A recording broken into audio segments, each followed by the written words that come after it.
News 18 prime में आपका स्वागत है। मैं हूं आपके साथ में नुपुर जारुली जैन। बुलेटिन में सबसे पहले बात कांग्रेस के महिला कार्ड से। लोकसभा चुनाव से पहले कांग्रेस महिला आरक्षण का दांव खेलने जा रही है। गहलोत सरकार इस सत्र में ही विधानसभा और लोकसभा में महिलाओं के लिए 1/3 सीटें रिजर्व करने का प्रस्ताव लाएगी और प्रस्ताव पारित कराकर केंद्र को भेजा जाएगा। कांग्रेस का महिला आरक्षण दांव, आधी आबादी को लुभाने की कवायद। विधानसभा में प्रस्ताव लाएगी गहलोत सरकार। विधानसभा लोकसभा में 33% महिला आरक्षण का प्रस्ताव। अगर सब कुछ ठीक हुआ तो लोकसभा चुनाव से पहले आधी आबादी को लुभाने वाला कांग्रेस का दांव 2019 के चुनावों में तुरुप का इक्का साबित होगा, क्योंकि प्रदेश सरकार ने लोकसभा और विधानसभा में महिलाओं को 33% आरक्षण देने का प्रस्ताव विधानसभा के सत्र में ही लाने का फैसला किया है। गुरुवार को सीएम गहलोत की अध्यक्षता में हुई कैबिनेट की बैठक में यह निर्णय लिया गया। प्रस्ताव पारित होने के बाद इसे केंद्र सरकार के पास भेजा जाएगा। लगातार संघर्ष करते करते आखिर में लोकसभा में पास भी हो गया बिल, पर राज्यसभा में अटका हुआ है। वो चाहते हैं कि जो कांग्रेस शासित राज्य हैं वहाँ की विधानसभा में भी प्रस्ताव पास करें। तो कल हमने नीतिगत फैसला किया कि हम इसको प्रस्ताव पास करने की प्रक्रिया शुरू कर रहे हैं और प्रस्ताव पास करवाएंगे। डिप्टी सीएम सचिन पायलट ने दावा किया कि कांग्रेस महिला आरक्षण बिल को लेकर हमेशा से गंभीर रही है और जिन जिन प्रदेशों में कांग्रेस की सरकार है वहां इसे लागू किया जाएगा। सबकी आम राय बनी है कि जहाँ जहाँ हमारी सरकार है वहाँ तो हम इसको लागू करना चाहिए। हम लोगों को कांग्रेस पार्टी का बड़ा पुराना स्टैंड है और हम लोग जब सत्ता में थे केंद्र में तब भी हम लोगों ने ये बिल सदन में लेकर आए थे कि महिलाओं को 1/3 आरक्षण मिलना चाहिए विधानसभा लोकसभा के अंदर। और सोनिया गांधी जी तो पूरी तरह कमिटेड रही हैं इस इशू को लेकर बहुत लंबे अरसे तक। और अब कांग्रेस अध्यक्ष जी ने, राहुल गांधी जी ने कहा है जहाँ हमारी सरकार है कम से कम वहाँ पर हम इसको आगे लेकर जाएं। प्रदेश में स्थानीय निकाय और पंचायती राज चुनावों में महिला आरक्षण पहले से ही लागू है। वहीं विधानसभा लोकसभा में महिलाओं के लिए 33% आरक्षण का बिल लोकसभा में पास होने के बाद राज्यसभा में अटका पड़ा है। ऐसे में कांग्रेस के रणनीतिकारों को ये लग रहा है कि उनकी ये पहल लोकसभा चुनाव में आधी आबादी को लुभाने में कामयाब होगी। यही वजह है कि प्रदेश सरकार ने महिलाओं को 33% आरक्षण देने का प्रस्ताव विधानसभा के सत्र में ही लाने का फैसला किया है। जयपुर से न्यूज 18 के लिए गोवर्धन चौधरी की रिपोर्ट। और अब बात कर लेते हैं आरएसएस के सर कार्यवाह के चौंकाने वाले बयान की। प्रयागराज में चल रहे कुंभ में राष्ट्रीय स्वयंसेवक संघ और विश्व हिंदू परिषद की बैठक हुई। आरएसएस के सर कार्यवाह भैयाजी जोशी ने कहा कि राम मंदिर का निर्माण 2025 में होगा। अध्यादेश के जरिए मंदिर निर्माण के लिए सरकार पर दबाव बनाने के बाद भैयाजी जोशी का बयान चौंकाने वाला है। हालांकि भैयाजी जोशी के इस बयान को सरकार पर तंज के रूप में माना जा रहा है, लेकिन बाद में सफाई देते हुए भैयाजी जोशी ने कहा कि भव्य मंदिर का निर्माण करना है तो आज से शुरू होकर 2025 तक तैयार हो जाएगा। इससे पहले भैयाजी जोशी ने गुरुवार को प्रयागराज में कहा था कि 1952 में सोमनाथ मंदिर की स्थापना के साथ ही देश तेज गति से आगे बढ़ा।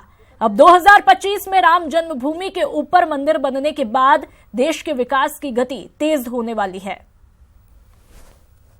2025 में राम जन्मभूमि के ऊपर श्रेष्ठ राम मंदिर बनने के बाद फिर इस दिशा को और गति प्राप्त करने वाली है।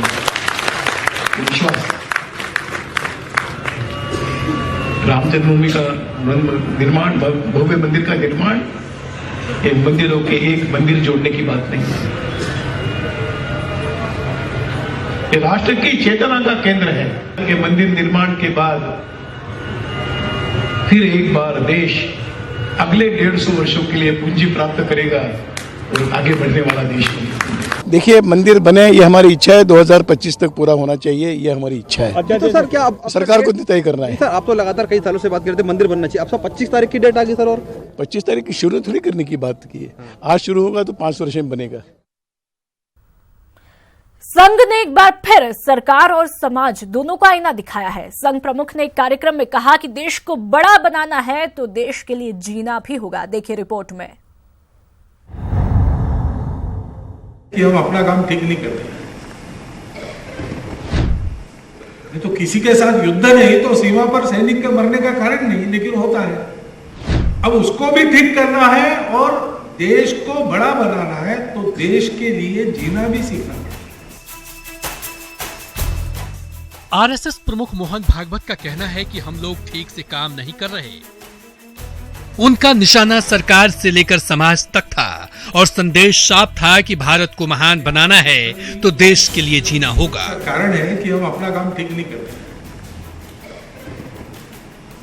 नहीं तो किसी के साथ युद्ध नहीं तो सीमा पर सैनिक के मरने का कारण नहीं, लेकिन होता है।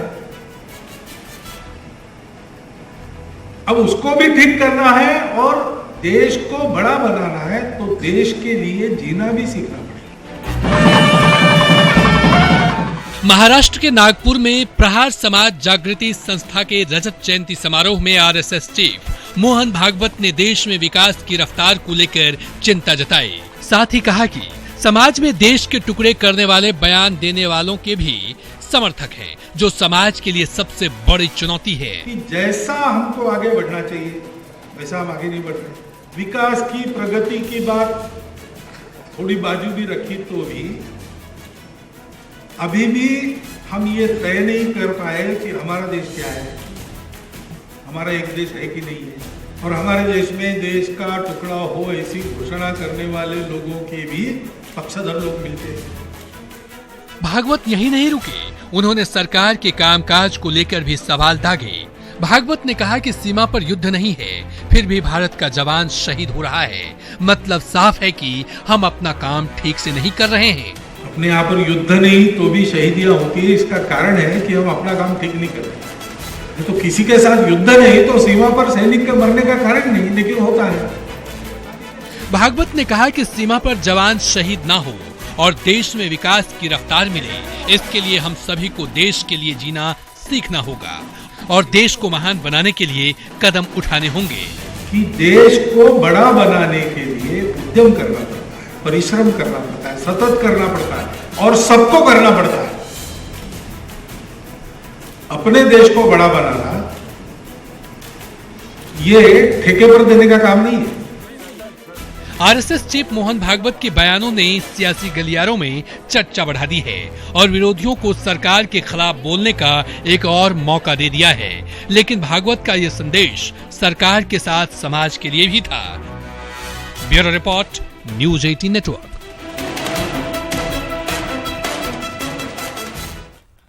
और अब बात कर लेते हैं स्वाइन फ्लू के बढ़ते प्रकोप की। मरुधरा में स्वाइन फ्लू नासूर बनता जा रहा है और इस बीमारी से अब तक 43 लोगों को अपनी जान से हाथ धोना पड़ा है और पॉजिटिव केसेस 1000 के पार चला गया। लेकिन जरा सोचिए, स्वास्थ्य विभाग खुद इसकी चपेट में आ जाए तो क्या होगा, बाकी का क्या होगा? रिपोर्ट देखकर समझिए। स्वाइन फ्लू की जद में भगवान, कब थमेगा मौतों का सिलसिला, कब जागेगी सरकार, नासूर की नब्ज पकड़ो। सूबे में स्वाइन फ्लू नासूर बनता जा रहा है। एक ऐसा नासूर जिसकी नब्ज जल्द नहीं पकड़ी गई तो ये नासूर ना जाने कितनों को अपने आगोश में ले लेगा। जी हाँ, स्वाइन फ्लू का कहर हर रोज बढ़ता जा रहा है। पूरा प्रदेश इसकी जद में आ चुका है। हर रोज पॉजिटिव मरीजों और मौतों का आंकड़ा बढ़ता ही जा रहा है। लेकिन जरा सोचिए, जब स्वास्थ्य विभाग खुद इसकी चपेट में आ जाए तो सूबे के बाकी लोगों का क्या होगा?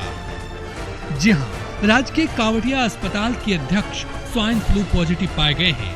यही नहीं, एसएमएस अस्पताल के 2 रेजिडेंट डॉक्टर्स और चिकित्सक, कोटा चिकित्सा विभाग के संयुक्त निदेशक और इनकी पुत्री, झालावाड़ में एक महिला मेडिकल सुपरवाइजर, श्री गंगानगर के पूर्व पीएमओ सुनीता सरदाना और उनकी पुत्रवधू, चूरू में एक पैरामेडिकल स्टाफ। ऐसे में एक नहीं, सैकड़ों की फहरिस्त है जो जद में है। और आखिर राजस्थान लैब टेक्नीशियन कर्मचारी संघ टीकों की कमी और जागरूकता का हवाला दे रहा है। कई जगह तो टीके उपलब्ध नहीं है, जबकि गवर्नमेंट कहती है टीके भी सब जगह उपलब्ध करवाए या लोकल परचेजिंग वगैरह खरीद लें। और दूसरा अवेयरनेस का भी अभाव ही है। बहुत से बंदे ये भी चाहते हैं कि अभी तक ठीक है कि नहीं है, अभी तक जो अवेयरनेस होनी चाहिए थी वो अवेयरनेस अभी तक प्रॉपर आई नहीं है लोगों में। जो भगवान खुद मरीजों का इलाज करते हैं, वो धरती का भगवान ही स्वाइन फ्लू की चपेट में आ जाए तो इलाज कराने किसके पास जाया जाए।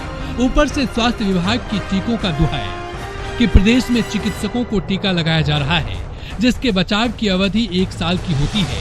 टीके को सार्वजनिक तौर पर इसलिए भी नहीं लगाया जाता है क्योंकि इसकी लागत ज्यादा होती है और इसके साइड इफेक्ट का भी खतरा रहता है।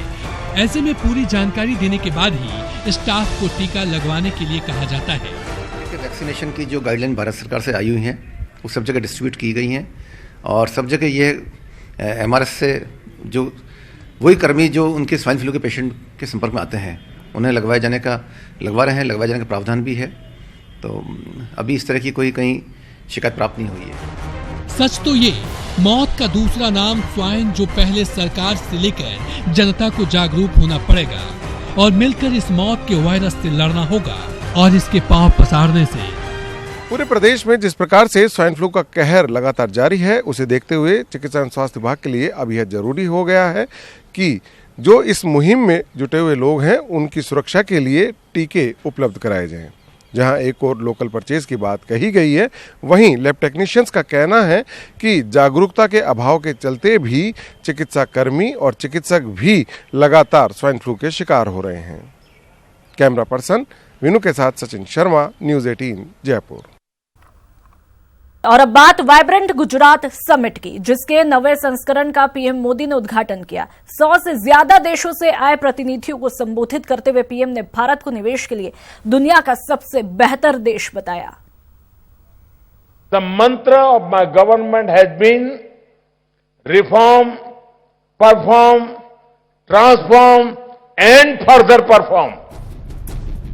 भव्य मंच, विदेशी मेहमानों से खचाखच भरा हुआ ऑडिटोरियम और सभी के चेहरों पर विश्वास की मुस्कान, यही है वाइब्रेंट गुजरात समिट की पहचान, जिसके 9वें संस्करण का पीएम मोदी ने उद्घाटन किया। भारत में निवेश के लिए उपयुक्त माहौल की तारीफ करते हुए पीएम मोदी ने व्यापार के लिए केंद्र सरकार के काम की तारीफ की और ease of doing business ranking में अगले 1 साल में 50 देशों में शामिल करने का दावा भी किया। We have made doing business easier. In the last 4 years, we have jumped 65 places in the global ranking of World Bank's Doing Business report. I have asked my team to work harder so that India is in the top 50 next year. PM ने कहा कि भारत में व्यापार के लिए पर्याप्त संसाधन उपलब्ध हैं, साथ ही तकनीकी तौर पर दक्ष श्रम और रिसर्च और डेवलपमेंट के साथ बड़ा बाजार व्यापार के बड़े मौके देता है। We have a vast pool of skilled professionals with knowledge and energy. We have a world-class engineering education base and strong research and development facilities. Rise in GDP, a rising middle class, and that purchasing power is creating further growth in our huge domestic market. देश की GDP और महंगाई दर के आंकड़ों को साझा करते हुए पीएम मोदी ने कहा कि 1991 के बाद पहली बार किसी सरकार ने इन चमत्कारी आंकड़ों को छुआ है। At 7.3%, the average GDP growth over the entire term of our government has been the highest of any Indian government since 1991. At the same time, the average rate of inflation at 4.6% is the lowest for any Indian government since 1991, when India began its process of liberalization. इस summit में मुकेश अंबानी, बिड़ला, अडानी समेत देश के तकरीबन सभी उद्योगपति हिस्सा ले रहे हैं। बता दें कि वाइब्रेंट गुजरात समिट 2019 में ऑस्ट्रेलिया, कनाडा, चेक Republic, Denmark, France, Japan, Morocco, Norway, Poland, दक्षिण अफ्रीका, दक्षिण कोरिया, थाईलैंड, नीदरलैंड, यूएई और उज्बेकिस्तान पार्टनर देश हैं। Bureau report, news 18 network. बढ़ते हैं आगे। रिलायंस इंडस्ट्री के चेयरमैन मुकेश अंबानी ने कहा कि रिलायंस जियो शहर ही नहीं गांवों में भी डिजिटल इंडिया को मजबूत कर रहा है। उन्होंने मोदी सरकार के 4.5 साल के कार्यकाल की भी जमकर तारीफ की। गुजरात के गांधीनगर में वाइब्रेंट गुजरात समिट 2019 में बोलते हुए मुकेश अंबानी ने कहा कि गुजरात रिलायंस की जन्मभूमि और कर्मभूमि है। गुजरात हमेशा पहली पसंद रहेगा और उन्हें गुजराती होने पर भी गर्व है। गुजरात में अगले 10 सालों में रिलायंस निवेश और रोजगार को दुगुना करेगा। 3 दिन तक चलने वाले इस समिट में 5 राष्ट्रीय प्रमुखों समेत 125 अतिथि शामिल हो रहे हैं। He is the proud son of Gujarat. He is the visionary leader of India, and he is Shri Narendra Modi, our beloved Prime Minister, under whose leadership India is the fastest growing economy in the world.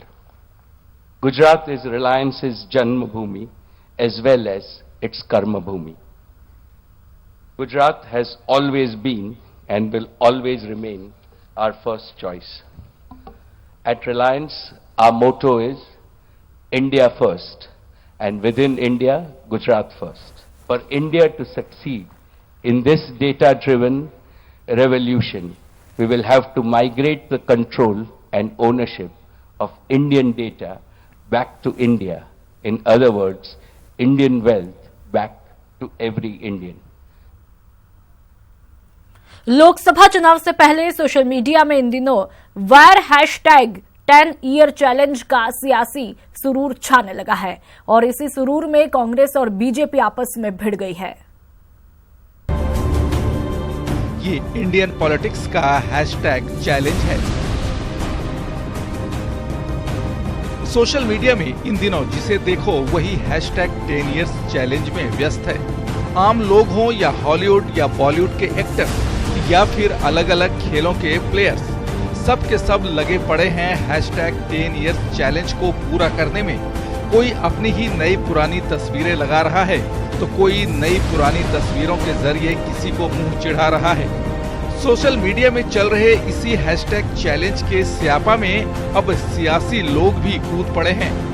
पहल कांग्रेस ने Twitter account पर की तो BJP ने भी जवाब देने में देरी नहीं लगाई। पहले बात कांग्रेस के चैलेंज की करें तो कांग्रेस ने एक के बाद एक इंडस्ट्रियल ग्रोथ, क्राइम और डीजल पेट्रोल के प्राइस पर 10 साल का चैलेंज दिया तो बीजेपी ने भी पलटवार किया। हैशटैग 5 ईयर चैलेंज के जरिए electricity, terror attack, gas connection, home loans, scam और हेल्थ केयर जैसे मुद्दे पर पलटवार करते हुए बीजेपी ने ये जताने की कोशिश की कि उसने कांग्रेस की सरकार से ज्यादा बेहतर काम किया है। यूपीए के काम बनाम एनडीए के काम की इस जंग में कांग्रेस नेता शशि थरूर ने राम मंदिर और बीजेपी हेडक्वार्टर पर भी तंज कसा है। थरूर के इस तंज पर सीधे सीधे पलटवार की तस्वीरें तो हमें बीजेपी के ऑफिशियल पेज पर नहीं मिली, लेकिन इतना जरूर है कि बीजेपी ने अपनी तरफ से पलटवार करने में कोई कमी नहीं रखी है। सोशल मीडिया पर ऐसे स्यापे तो खूब होते हैं, कभी किकी चैलेंज तो कभी बर्ड बॉक्स चैलेंज के नाम पर, लेकिन ऐसा स्यापा सियासत में भी नजर आएगा किसी ने सोचा नहीं था। खैर, इन तस्वीरों को देखिए, मजे लीजिए और दिल करे तो कमेंट कीजिए। हाँ, अनुशासित और नियमों के दायरे में रहकर, नहीं तो साइबर क्राइम के पचड़े में भी पड़ सकते हैं। Bureau report, news 18 network. और इस बुलेटिन में फिलहाल इतना ही। राजस्थान की बाकी खबरों को देखने के लिए आप विजिट कर सकते हैं हमारी वेबसाइट news18rajasthan.com पर। नमस्कार।